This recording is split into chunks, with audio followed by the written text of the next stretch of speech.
आप सभी को प्रभु यीशु नाम में जय मसीह की। आशा है आप स्वस्थ होंगे, आनंदित होंगे। मैं फिर कहता हूँ, आनंदित रहो, प्रभु में सदा आनंदित रहो। सुंदर शाम के लिए हम धन्यवाद देते हैं प्रभु को कि उन्होंने हमें दिन भर हमें मुसीबत खतरों से बचाया, हमें रक्षा मदद अगुवाई करी, हमें हर एक उन बुरी बातों से बचा कर रखा जो हमारे लिए अच्छी नहीं थी, और उन बुरे विचारों से हमें बचा कर रखा जो हमारे जीवन के लिए अच्छी नहीं थी, जीवन जीने के लिए अच्छी नहीं थी। क्योंकि प्रभु चाहते हैं कि जैसा वो जीवन चाहते हैं वैसा हम जिएं। आइए हम वचन के पूर्व जाने से पहले एक छोटा सा कोरस गाकर प्रभु को धन्यवाद देंगे और हम वचन पढ़ेंगे। हर एक बात में धन्यवाद करो, हर एक बात में धन्यवाद करो, हर एक बात में धन्यवाद करो, क्योंकि प्रभु की इच्छा यही है। हर एक बात में धन्यवाद करो, हर एक बात में धन्यवाद करो, हर एक बात में धन्यवाद करो, क्योंकि प्रभु की इच्छा यही है। हाथों को उठाओ और धन्यवाद करो, हाथों को उठाओ और धन्यवाद करो, हाथों को उठाओ और धन्यवाद करो, क्योंकि प्रभु की इच्छा यही है। झूम नाच गाओ और धन्यवाद करो, झूम नाच गाओ और धन्यवाद करो, झूम नाच गाओ और धन्यवाद करो, क्योंकि प्रभु की इच्छा यही है। कभी नहीं कभी यीशु को छोड़ना, नहीं कभी नहीं यीशु को छोड़ना। जब तेरा मन व्याकुल हो तब यीशु के समीप रहना, जब तेरा मन व्याकुल हो तब यीशु के समीप रहना। हर एक बात में धन्यवाद करो, हर एक बात में धन्यवाद करो, धन्यवाद धन्यवाद धन्यवाद धन्यवाद। प्रभु को हम धन्यवाद देते हैं सुंदर समय के लिए कि उन्होंने हमें अगुवाई करी। इसके धन्यवाद देते हैं क्योंकि प्रभु का वचन कहता है किसी भी बात की चिंता मत करो, बल्कि अपने सारे बोझ को मेरे पास डाल दो, निरंतर प्रार्थना में लगे रहो और हर एक बात में धन्यवाद करते रहो। हाँ, प्रभु जी धन्यवाद देते हैं कि ये सुंदर अगुवाई के लिए जो आप हमारे जीवन में देते हैं, और उपस्थित एक एक जनों के लिए प्रभु जी धन्यवाद देते हैं। सारा आदर महिमा देते हैं। इस प्रार्थना को मसीह यीशु नासरी के नाम से मांगते हैं। सुनिए दया से कबूल कीजिए, आमीन। आइए अब हम वचन में जाएंगे। वचन के लिए मैं पढ़ लूँगी बाइबल की पुस्तक, जैसे कि मैंने बोला मेरे साथ आप निकाल सकते हैं। आप दूसरा कुरिन्थियों और उसका 5वां अध्याय 16 से 21 में है, जहाँ इस प्रकार लिखा है, विषय है मसीह में नई सृष्टि। प्रियो, हमने अभी लास्ट वचन में भी हमने देखा था, क्या आप उद्देश्यपूर्ण जीवन जीना चाहते हैं? हाँ, अगर आप उद्देश्यपूर्ण जीवन जीना चाहते हैं तो आपके लिए मसीह की जो मृत्यु है, मसीह की वह एक अद्वितीय मृत्यु है। वह कोई मामूली मृत्यु नहीं, वो एक यूनिक डेथ है, यूनिक डेथ है। तो उसी विषय में आज मैं और आगे आपके लिए कुछ ऐसे रेफरेंसेस लेकर आई हूँ कि जिसे आप और हम मिलकर सीखेंगे कि मसीह की जो मृत्यु, जो यीशु मसीह हमारे लिए मरा, उसकी यूनिक डेथ क्यों है। विषय प्रभु ये कि प्रिय ये चाहते हैं कि हम उनकी मृत्यु ऐसे ही नहीं हुई, किसी कारण से उन्होंने अपने आप को दे दिया। उनको लोगों ने नहीं मारा, बल्कि उन्होंने अपने आप को दे दिया। नहीं तो क्या ऐसा हो सकता है कि जो अपने लिए हर एक बात, इतने सारे चमत्कार हुए, इतनी सारी चीज़ें हुई, यदि हमने देखा इतने सारे दृष्टांतों में प्रभु ने सबके जीवनों में कार्य किए, चंगा किया, लोगों का जीवन बदल दिया, तो क्या वह अपने लिए यह नहीं कर सकते थे? बिल्कुल कर सकते थे प्रियो, लेकिन मसीह ऐसा चाहते थे इसलिए उनकी मृत्यु क्या है, एक यूनिक डेथ है। वो कैसे, आइए हम दूसरा कुरिन्थियों उसका 5वां पढ़ लेंगे 16 से 21 में, जहाँ इस प्रकार से लिखा है। हम जल्दी से जल्दी देख लेंगे, और आपके पास यदि बाइबल है तो मेरे साथ निकाल सकते हैं, जिससे आपको चीज़ें और भी समझ में आएंगी। मैं पढ़ लूँगी 5:16 से 21। अतः अब से हम किसी को शरीर के अनुसार ना समझें, यद्यपि हमने मसीह को भी शरीर के अनुसार जाना था, तो भी अब से उसको ऐसा नहीं जानेंगे। इसलिए यदि कोई मसीह में है तो वह नई सृष्टि है, पुरानी बातें बीत गई हैं, देखो सब बातें नई हो गई हैं। ये सब बातें परमेश्वर की ओर से है, जिसने मसीह के द्वारा अपने साथ हमारा मेल मिलाप कर लिया और मेल मिलाप की हमें सेवा सौंप दी।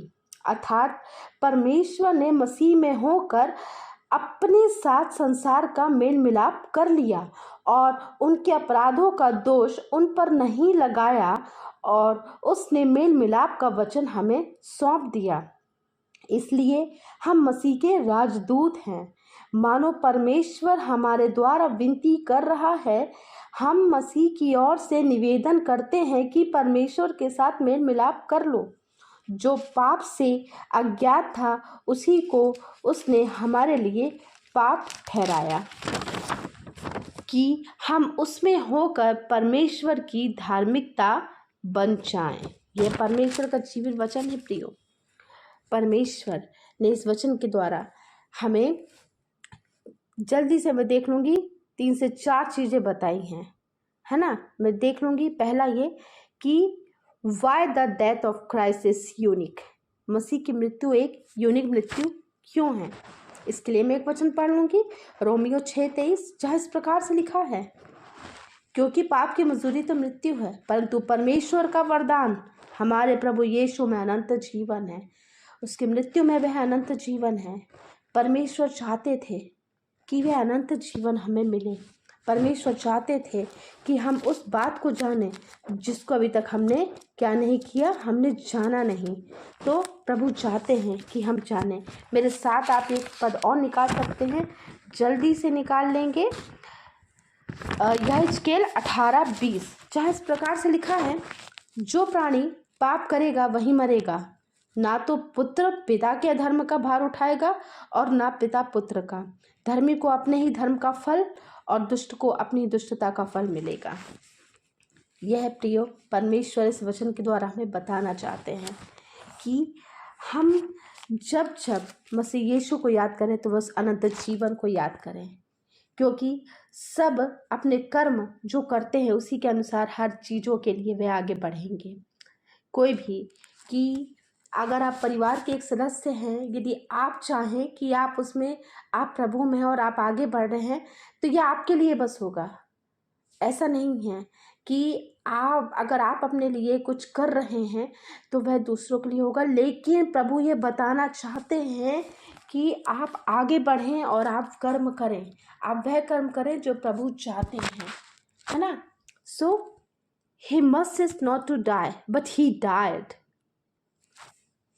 दूसरा है दोष पत्र लगाया गया था, अभियोग लगाया गया था, है ना।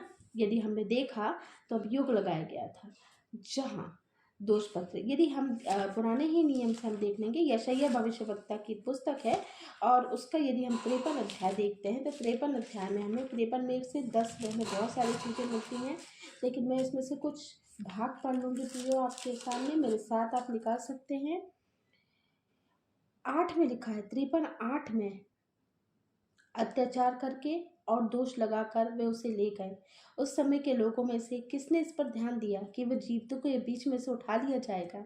मेरे ही लोगों के अपराधों के कारण उस पर मार पड़ेगी। यह वचन प्रियो जो भविष्यवाणी जो ऑलरेडी कर दी गई थी, यह प्रभु यीशु मसीह के लिए है। यह वचन हमें यहाँ मिलता है। तीसरी बात यह कि his death was unbearable, his death was unbearable. यदि मेरे साथ आप निकाल लेंगे यूहन्ना रचित सुसमाचार की पुस्तक और उसका 19, आप मेरे साथ निकाल सकते हैं। मैं आपके साथ निकाल रही हूँ बिल्कुल तुरंत, और आप भी मेरे साथ निकाल लीजिए। उसका 19, उसका 23 और उसका 24, जहाँ इस प्रकार से लिखा है, मैं पढ़ लूँगी। जब सैनिक यीशु को क्रूस पर चढ़ा चुके थे तो उसके कपड़े लेकर 4 भाग किए, हर सैनिक के लिए एक भाग और कुर्ता भी लिया, परंतु कुर्ता बिन सियन ऊपर से नीचे तक बुना हुआ था। इसलिए उन्होंने आपस में कहा, हम इसको न फाड़ें परंतु इस पर चिट्ठी डालें कि यह किसका होगा। यह इसलिए हुआ कि पवित्र शास्त्र में जो कहा गया है वह पूरा हो कि उन्होंने मेरे कपड़े आपस में बांट लिए और मेरे वस्त्र पर चिट्ठी डाली। है ना प्रियो, तो ये बात है। तो मसीह हमारे लिए क्या हुआ, शापित बना, है ना। और उसकी मृत्यु मतलब वो असहनीय थी, है ना। और चौथी बात ये कि his death was effective, impress, है ना, अफेक्ट द एनिमीज। क्या हुआ, वो चाहते थे कि उनके उस डेथ से शैतान हारे, है ना, शैतान हारे। यदि हम उस वचन को हम जानते हैं प्रिय, मत्ती रचित सुसमाचार की पुस्तक और उसका यदि हम 4 अध्याय देखें जहाँ शैतान ने क्या किया था, यीशु की परीक्षा ली थी, है ना, यीशु की परीक्षा ली थी। हर बार प्रभु ने क्या बोला, यीशु ने उस उत्तर दिया कि जब परखने वाले ने बोला कि यदि तू परमेश्वर का पुत्र है तो कह दे कि ये पत्थर रोटियां बन जाए, लेकिन यीशु ने उत्तर दिया, लिखा है कि मनुष्य केवल रोटी से ही नहीं परंतु हर एक वचन से जो परमेश्वर के मुख से निकलता है वह जीवित रहेगा, है ना। फिर उसके बाद इब्लिस ने उसे क्या दिखाया कि यदि तू परमेश्वर का पुत्र है तो अपने आप को नीचे गिरा दे, क्योंकि लिखा है वे तेरे विषय में अपने स्वर्गदूतों को आज्ञा देगा और वे तुझे हाथों हाथ उठा लेंगे, कहीं ऐसा ना हो कि तेरे पाँव में पत्थर से ठेस लगे। लेकिन यीशु ने उसे वचन से यह उत्तर दिया, यीशु ने कहा, यह भी लिखा है कि तू प्रभु अपने परमेश्वर की परीक्षा न करना। फिर भी इब्लिस ने नहीं माना। फिर इब्लिस उसे कहाँ ले गया, उसे पहाड़ पर ले गया और सारे जगत के राज्य और उसका वैभव दिखाकर उससे कहा, यदि तू गिर कर मुझे प्रणाम करे तो मैं तुझे यह सब कुछ दे दूंगा। यीशु ने फिर वचन से कहा, लिखा है, हे शैतान दूर हो जा, क्योंकि लिखा है कि तू प्रभु अपने परमेश्वर को प्रणाम कर और केवल उसी की उपासना कर। तब शैतान उसके पास से दूर चला गया और देखो स्वर्गदूत आकर उसकी सेवा करने लगे। प्रियो, हमें वचन की ताकत रखनी है। आप शैतान को कैसे हरा सकते हैं, वचन से हरा सकते हैं उसे। केवल अगर आप ये सोच रहे हैं कि अगर प्रार्थना कर रहे हैं और डांट रहे हैं तो यह नहीं है, यह मुमकिन नहीं है। मुमकिन है वचन से, लिखा है। परमेश्वर चाहे तो अपने लिए कर सकते थे, लेकिन उन्होंने क्या बोला, वचन में लिखा है। उन्होंने हर एक बात को किससे मारा, वचन से मारा, वचन से बताया। तो हमें वचन, प्रभु हमें यहाँ ये निर्देश दे रहे हैं कि वचन की ताकत अपने पास रखो प्रियो, वचन की ताकत अपने पास रखो, क्योंकि बिना वचन के आप कुछ नहीं कर सकते। इसके बाद मेरे साथ निकाल लीजिए पहला पतरस और उसका 3 और उसका अगर 18 यदि हम देख लें, उसका 3 और 18, जहाँ कि substitution, his death was substitution. कैसे, इसलिए कि मसीह ने भी अर्थात अधर्मियों के लिए धर्मी ने पापों के कारण एक बार दुख उठाया ताकि हमें परमेश्वर के पास पहुंचाए, और वह शरीर के भाव से घात किया गया पर आत्मा के भाव से जलाया गया। अगर आप चाहें तो अपने एक और रेफरेंस देख सकते हैं मेरे साथ, रोमियो उसका 5:8। प्रियो सब जानते हैं क्या है, परंतु परमेश्वर हम पर अपने प्रेम की भलाई इस रीति से प्रकट करता है कि जब हम पापी ही थे तब मसीह हमारे लिए मरा। हाँ प्रियो, जब हम पापी ही थे तब मसीह हमारे लिए मरा। और अंतिम बात यह कि हिज डेथ वॉज एवरीवन, उसकी डेथ सबके लिए। आज हम कुछ भी जो करते हैं हम केवल शायद अपने लिए करते हैं, हम शायद अपनी उन्नति के लिए करते हैं, हम सबके लिए नहीं करते हैं। क्या कोई करता है भी सबके लिए? यदि हम बोला जाए तो आप अपने और अपने परिवार के लिए करेंगे, ना कि दूसरे के परिवार के लिए। लेकिन उन्होंने सबके लिए किया,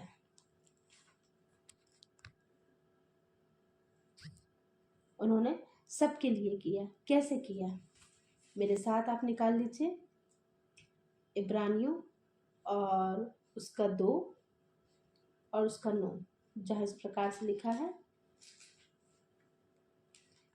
पर हम यीशु को जो स्वर्गदूत से कुछ ही कम किया गया था, मृत्यु का दुख उठाने के कारण महिमा और आदर का मुकुट पहने हुए देखते हैं, ताकि परमेश्वर के अनुग्रह से वह हर एक मनुष्य के लिए मृत्यु को साथ सके, है ना।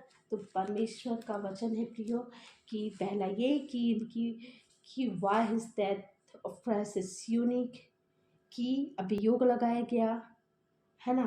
फिर उसके बाद his death was unbearable, his death was effective, impress affective the enemies, his death was substitution, his death was for everyone.